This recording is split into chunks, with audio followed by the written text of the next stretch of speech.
чё орёте?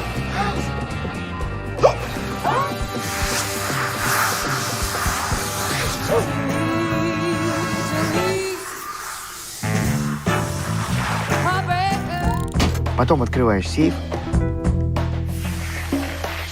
Не понимаю. Где мы тебя ждем? Забираем и сразу уезжаем. Свет, мы тебя видим. У тебя же одежда.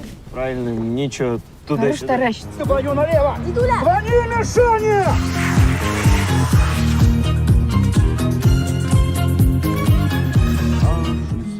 Борис Алексеевич, сейчас, наверное, у нас будет много разных вариантов, но самое выгодное, я думаю, сохранить эксклюзив.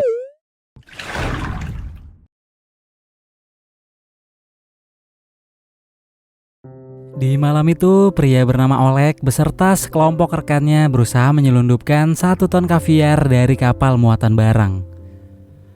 Untuk membawa barang selundupan tersebut, mereka menyewa sebuah perahu kecil milik seorang pelaut. Si pelaut bilang bahwa kapasitas perahunya hanya dapat mengangkut beban maksimal 600 kilo. Jika berat muatan lebih dari itu, maka ia akan menolak. Oleg kemudian mengelabuinya dengan mengaku kalau barang yang akan diangkut beratnya cuma 600 kilo. Trik ini ternyata berhasil dan Oleg akhirnya bisa membawa 1 ton kaviar selundupannya dengan kapal sewaan. Namun karena terlalu memaksakan beban, akibatnya kapal tersebut nggak bisa pergi terlalu jauh dan pelan-pelan mulai tenggelam bersama muatan yang harganya mencapai jutaan rubel. Atas kejadian ini, si pelaut pun menuntut ganti rugi kepada Oleg. Karena nggak ada sesuatu yang bisa diserahkan, Oleg terpaksa memberikan mobilnya. Selain itu, Oleg juga harus menanggung biaya kerugian 1 ton kaviar yang sudah ia tenggelamkan kepada rekan-rekannya. Keesokan harinya, Oleg pergi menemui pacarnya yang bekerja di bank. Rencananya ia akan mengajukan pinjaman uang di sana. Tapi karena Oleg sendiri masih memiliki catatan hutang di bank tersebut, jadi pacarnya nggak bisa bantuin.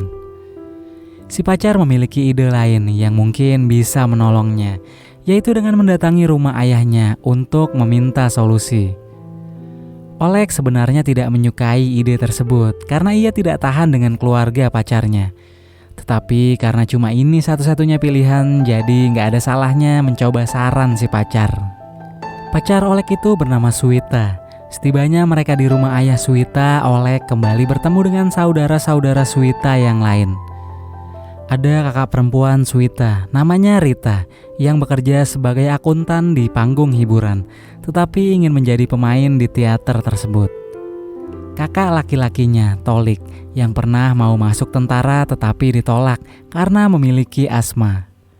Serta adik Suwita yang paling kecil, Shasha, bocah perempuan yang suka berhayal jadi wanita dewasa. Sedangkan ayah Suwita bernama Boris, pria single parent yang suka menyanyikan lagu-lagu aneh dan tidak pernah keluar rumah 5 tahun belakangan ini karena sedang buron. Yang terakhir ada kakek Suwita, Pavel, yang selalu berharap secepatnya mati agar bisa bertemu istrinya. Oleg mencoba berbicara dengan Boris tentang maksud kedatangannya, tapi ia harus bersabar menunggu sampai Boris selesai bernyanyi. Namun ketika Boris sudah selesai dan ingin mendengar apa yang akan Oleg katakan, tiba-tiba bongkahan meteorit mendarat di tengah rumah mereka dan menghantam kakek tua Pavel.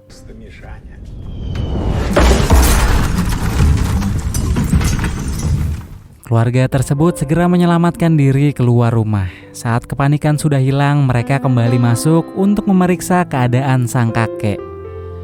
Ajaibnya, setelah tertimpa meteorit, kakek Pavel masih hidup tanpa luka apapun. Hanya kondisi badannya yang melemah, sehingga ia pun dibawa ke tempat tidur. Oleg kemudian menyarankan untuk mengeluarkan meteorit itu agar bisa dijual. Mereka semua setuju dan mulai menggali tanah di lokasi meteorit itu mendarat. Tapi mereka tidak menemukannya hingga satu persatu saudara-saudara Suwita mulai tertidur. Oleg yang sedang butuh uang tetap tidak menyerah dan terus menggali sendirian. Setelah menggali sampai pagi, akhirnya bongkahan meteorit itu ditemukan. Ketika Oleg keluar dari lubang, kakek tua Pavel memanggilnya dari tempat tidur. Ia memberitahu Oleg bahwa dirinya merasa akan mati. Oleg pun berniat memanggilkan ambulan, namun Pavel melarangnya karena ia sudah merasa cukup menjalani hidupnya dan sudah waktunya meninggalkan dunia ini dengan damai. Oleg bergegas menemui Swita untuk ngasih tahu kondisi kakeknya. Tapi karena Swita masih tertidur lelap di kamarnya, akhirnya Oleg yang belum tidur semalaman jadi ketiduran di samping pacarnya itu. Tak lama kemudian Tolik datang untuk menunjukkan sesuatu pada Oleg. Namun Oleg seketika menyadari Swita yang barusan berada di sampingnya kini gak tahu kemana.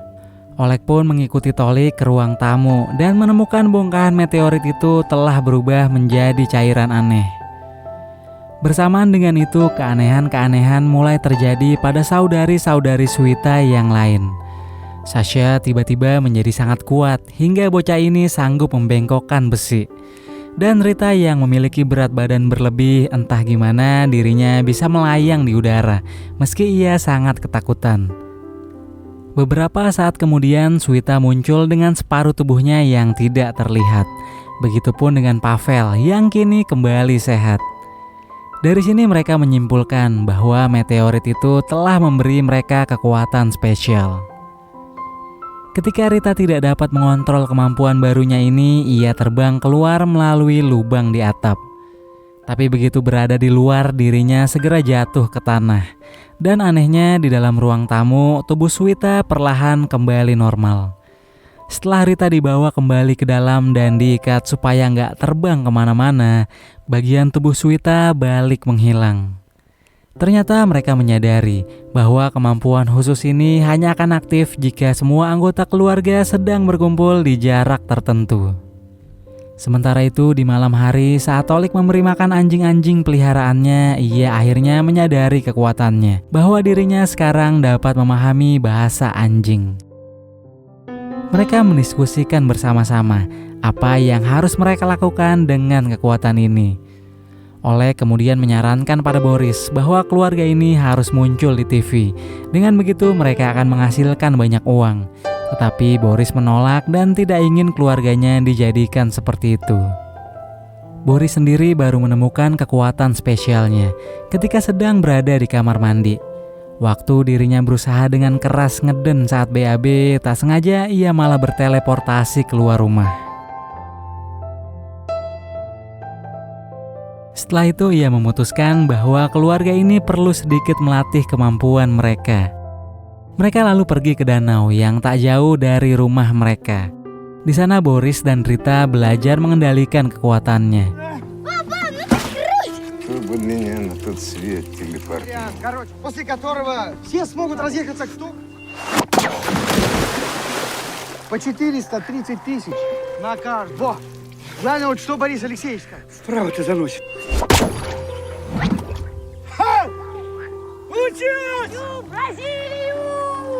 Sementara Oleg yang sedang bersama Swita dihampiri oleh beberapa orang dan ternyata mereka adalah para penyelundup yang muncul untuk menagih uang mereka kepada Oleg.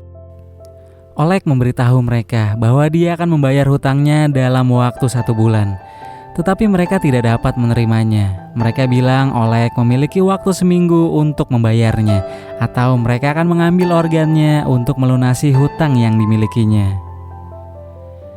Setelah penyelundup pergi, Swita akhirnya mengerti bahwa hutang Oleg bukan hanya tentang uang, tetapi menyangkut nyawanya.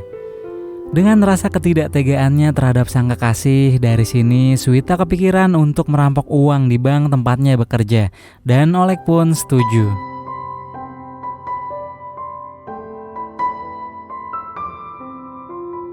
Sambil memikirkan rencana, Oleg terus berusaha untuk menemukan kekuatan supernya. Keesokan harinya, Oleg akhirnya menyadari kekuatannya, yaitu ia dapat mengeluarkan air dari jarinya, yang menurut Swita ini berguna untuk menyirami tanaman. Beberapa hari kemudian, Oleg memberitahu anggota keluarga yang lain tentang rencana perampokan yang sudah dibuatnya. Mereka cukup mengandalkan Swita seorang yang memiliki kemampuan tidak terlihat untuk masuk ke bank dan mengambil sekantong uang. Sementara anggota keluarga lainnya cuma duduk di mobil di dekatnya agar Swita tidak kehilangan kemampuannya. Pagi di hari berikutnya mereka melakukan simulasi sebelum benar-benar menjalankan rencana sesungguhnya.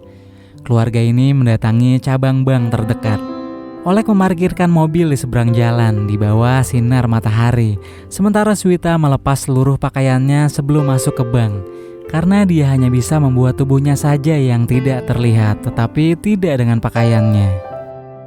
Bersama Oleg, Swita mengikuti karyawan bank di sekitarnya untuk mempelajari semua sandi dan kode keamanan.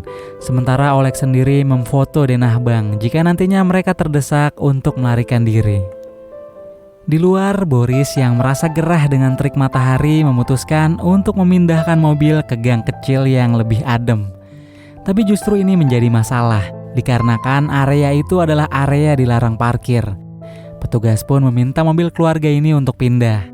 Boris dengan keras menolak karena hal itu akan menyebabkan Swita terlihat. Karena tidak ada cara lain, para penjaga pun menggunakan truk mereka sendiri untuk mendorong mobil itu menjauh. Dengan jarak yang terlalu jauh, akibatnya Swita muncul di depan seorang karyawan bank. Keluarga tersebut segera memanggil Oleg untuk berkumpul di depan bank sehingga mereka semua bisa lebih dekat dengan jarak Swita lagi. Dan pria yang tadi melihat tubuh Swita mengira dirinya berhalusinasi. Вы что, охренели, что ли? Быстро в машину! Машина, ребята, машина, быстро. Mereka pun kembali ke rumah untuk memikirkan lagi lebih matang rencana yang sepertinya harus dilakukan dengan cara bekerja sama. Если человек хочет выступать, значит будет выступать. Правда говоришь? Тебе человек только что сказал. Ты уже выступила один раз, помнишь выпуск? С этого момента никаких лишних движений никто не делает. Hingga tiba saat malam, keluarga itu balik ke bank untuk melakukan perampokan dengan persiapan yang sudah disempurnakan. Pavel mengalihkan perhatian beberapa pria pemabuk yang sedang nongkrong di dekat bank. Sementara anggota keluarga lainnya menutupi wajah mereka dan bersiap-siap beraksi. Sasha dengan kekuatannya mendorong truk di depan jalan tempat mereka berada agar nggak ada yang lihat aksi yang sedang mereka lakukan. Lalu dia menarik rantai yang dipasang Rita di jendela dan berhasil menjebol tembok. Boris segera berteleportasi ke dalam dan yang lainnya menyusulnya. Di dalam, Swita menggunakan kode yang telah dia pelajari untuk menonaktifkan alarm. Dengan begitu, Sasha pun tinggal mengangkat berangkas berisi uang dan membuangnya ke jalan. Saat keluarga ini mulai mengeluarkan uang dan melemparkannya ke dalam mobil, polisi tiba di lokasi. Tetapi dengan kemampuannya, Tolik mengirim banyak anjing untuk mengejar mereka. Begitu sudah berhasil mengumpulkan banyak uang, mereka melarikan diri.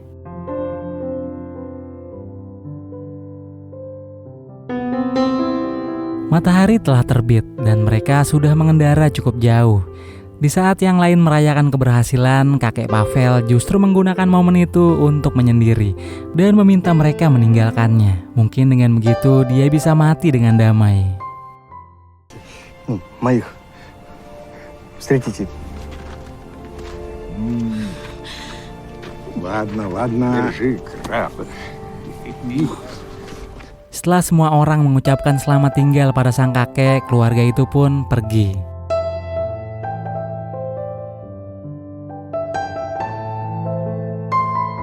Di perjalanan, Oleg mulai membagi rata uang tersebut kepada tiap anggota keluarga.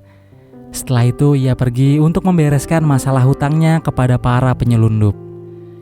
Dengan sisa uang yang masih begitu banyak, Oleg berencana akan pergi ke luar negeri. Namun ketika dia berada di bandara dan siap untuk meninggalkan negara itu, Oleg melihat berita yang menayangkan Swita dan keluarganya berhasil diringkus polisi. Ia pun segera kembali ke kota untuk membantu mereka. Setelah menjemput kakek Pavel yang ternyata belum juga bisa meninggal, keduanya lalu menerobos ruang persidangan tempat keluarga mereka diadili. Dengan datangnya Oleg dan kakek Pavel, seketika kemampuan super masing-masing anggota keluarga kembali aktif. Mereka pun saling bekerja sama agar bisa kabur dari tempat tersebut.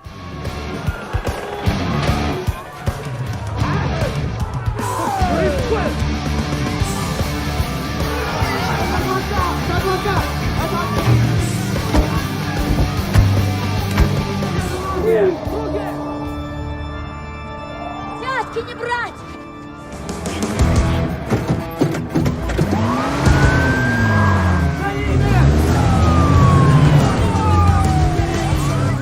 Meski polisi-polisi itu terus mengejar, namun peran dari tiap anggota keluarga ini menyusahkan upaya mereka. Hingga akhirnya Oleg dan yang lain pun berhasil menghilangkan jejak.